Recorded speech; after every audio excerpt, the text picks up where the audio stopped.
Another beautiful, hot, sunny day. And you know what that means?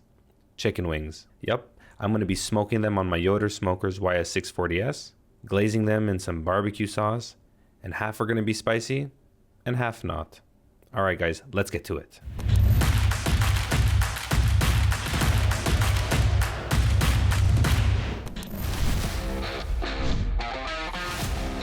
Whenever you're making a cook, you always want to make sure to start with the thing that's going to take the longest amount of time.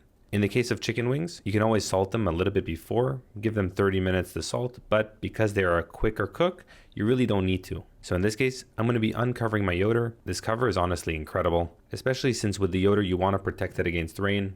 This is a really great tool. I get the cover off. Oh, notice that my pellets are a little bit low, so I'm going to go fill it up. Now I adjust the smokestack, open up the hood, and we're ready to get started. I still have about half a hopper's worth of pellets, so I'm not going to top it up just yet, especially because I'm going to be transitioning from oak to a gourmet blend, and I'm using Bear Mountain Barbecue's gourmet blend or oak pellets, just so you guys know. I'll leave a link for it in the description section so that you guys can get 20% off. Plug her in, press the power button, powered by Fireboard, which is a really nice tool. Honestly, great app. Make sure to download it when you have your Yoder. Their app is really awesome. It allows you to control almost everything about your cook remotely right from the phone, which I absolutely love. I can even create programs like keep the pit at 250 until probe 1 hits 125, then crank up the temp to 450 until the probe hit 160, and then crank up the temp to 600 for some direct grilling. And it notifies me of everything, which is really cool. I like the set and forget it, but I also love the active cooking too.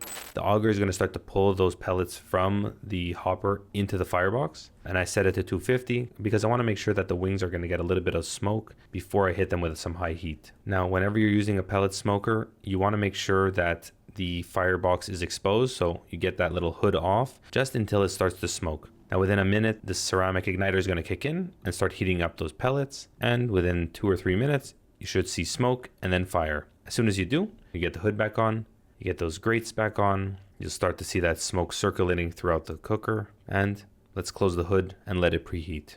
Like I mentioned, I'm going to be adding the Bear Mountain's gourmet blend. Pro tip for pellet cookers, make sure that you have pellets always on hand, because there's nothing worse than having your cook started or in the middle of a cook and you run out of pellets. I actually got this storage dispenser from Amazon. I absolutely love it. Easy to dispense, easy to refill, and quite convenient. The grill is nice and heated. I'm going to wipe down those grates. This grate scrub actually uses water and a special material to create steam, and that helps break down any extra gunk or junk that's on the grates. Put that to the side and start loading it up. Now these chicken wings are just seasoned with salt. Because I'm going to be adding barbecue sauce a little bit later, I just want a little salt, a little flavor. They all go on the top rack to get hit with a little bit more smoke. Load it up completely, and now we close the hood and we let it cook for a little while. Now you can see what's called blue smoke coming out of that chimney. That is a clean and delicious smoke, which will impart a nice soft, smoky flavor to the food instead of that hard or acrid-like tasting smoke that you tend to get when you're cooking with charcoal or what have you. I added in some pineapple to give a little smoke there too. I'm going to be grilling those up. After about 20 minutes, I start to flip them one by one. Takes a little bit of time, and I went through the entire shelf, close it back up, and leave it again. So after about 30 minutes of getting some nice smoke flavor, now it's time to grill it up. So I get the grates off with a little bit of trouble, and I want to expose that hood because I'm going to be cranking up the temperature to 500 degrees, and it's going to get a ripping hot fire. It's going to be feeding pellets constantly into that firebox, so you want to expose it directly. There you go. You can see that flame. Get the grill grates back on, and now it's time for some grilling. I'll get a bunch of those wings over the direct fire and cook them in parts. So whatever's still on the top, it's okay. I'm not going to be grilling everything all at once. So I still have that dual zone cook, direct and indirect heat. Guys, if you're liking this video so far, give it a big thumbs up and let me know what you think in the comment section. If you want to support the channel, don't forget to subscribe, ring the bell. I have awesome videos coming every couple weeks. So keep an eye on those chicken wings and make sure to flip them regularly so they don't burn on one side or the other. I'm telling you, the smell of chicken wings, honestly, is one of my favorite smells. Especially when you kiss that with some smoke. Delicious. Anyways, so a couple minutes in, flipping and flopping them. Once I think they're ready, they're going to be moved over into the indirect section. They're perfectly charred, The fat between the skin and the meat has rendered out nicely, so that skin is nice and crispy. And honestly, I can tell this is going to be an incredible bite. Anyways, moved on to the indirect side, and I get the next batch in. And while the second batch is cooking, I'm going to get the cooked ones into a bowl. I'm going to add some barbecue sauce inside, about 2 tablespoons, and give it a nice little toss.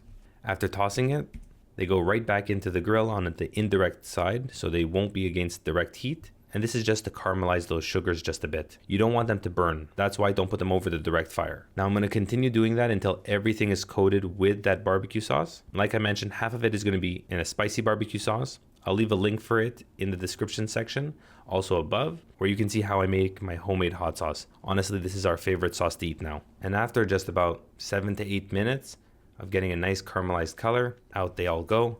Half of them tossed in my jalapeno hot sauce with the barbecue sauce, and half not spicy. So without further ado, let's go to the taste test. Let's give her a taste.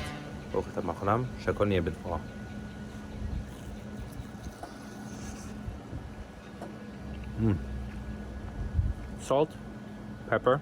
As long as you get the ratios right and don't oversalt it, it's quite delicious. It has a beautiful smoky smell.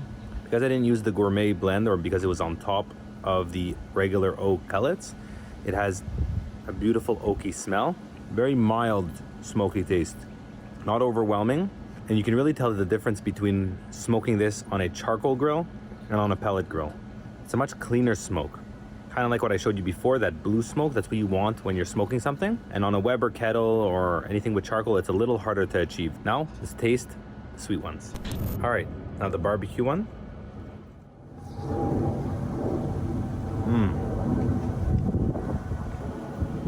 Barbecue wings are unbelievable, especially if you have a good barbecue sauce. These ones are a little sweet. You can taste the ketchup, but same beautiful smell. Caramelized sugar, which is the key when you're making barbecue sauce. Delicious. Guys, thank you so much for watching. If you like this video, give it a big thumbs up, subscribe to the channel, and ring that notification bell. Every couple weeks, I have a new video coming out that, trust me, you're not going to want to miss, especially in the summer season. New reviews, new products, and guys, a special new grill is coming to the lineup that you're not going to want to miss. So make sure to subscribe, stay tuned, and I'll see you in the next video.